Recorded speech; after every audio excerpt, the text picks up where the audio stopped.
বন্ধুরা সবাই কেমন আছেন? দেখেন আম্মু কি করতেছে। তাহলে সব দিয়ে দিল,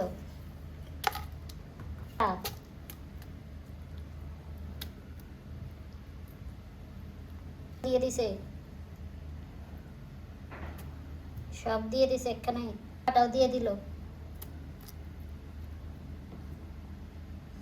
টমেটো,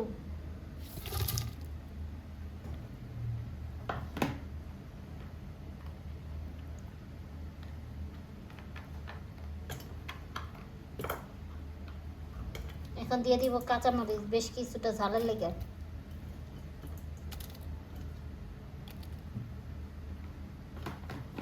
এরকম কাঁচামরিচের জাল যদি আমার কিছু ফলোয়ার করে খাইতে পারতাম। লাইক কমেন্ট কিছু করে না, খালি দেশি পোলট্রি মুরগি রান ঝুড়ে। হলুদ দিয়ে দিল,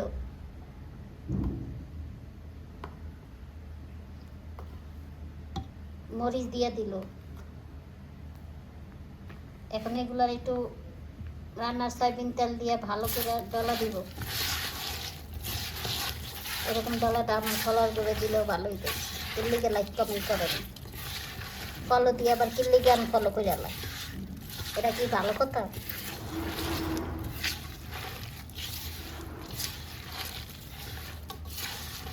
একদম পিওর বিদেশি পোলট্রি মুরগির লাল, খালি ঝিমায় আর ঝিমায়, ঝিমায় আর ঝিমায়। এখন দিয়ে দিতেছে গোস্ত। এই তো গোস্ত দিয়ে দিল। এখন রান্নার সয়াবিন তেল দিয়ে দিল।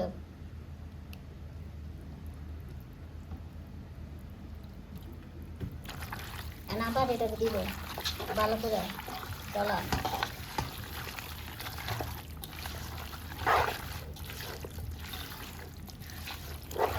এতে আরো বেশ খানিকটা তেল দিয়ে দিল। দিয়ে দিব পানি।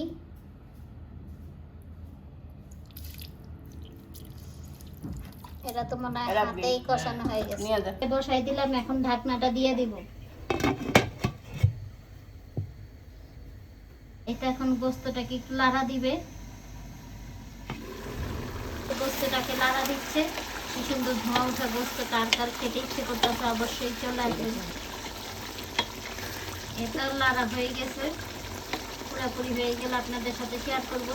গরুর গোস এখন জম্মের আলু দিয়ে গরুর গোস খাওয়া হবে আর কি।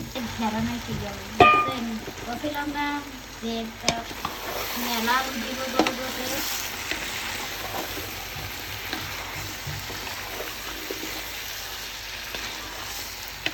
দুই তিন দিন ধরে খাইতে দিয়েছি।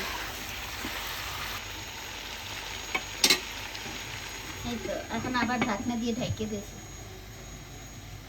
কষানো হয়ে গেছে, মশলা কি সুন্দর কষানো হয়ে গেছে। এরকম কষা বোনাই খাওয়া হবে। আজকে তোদের দেখে সবাই ভালো থাকবেন। আল্লাহ হাফেজ।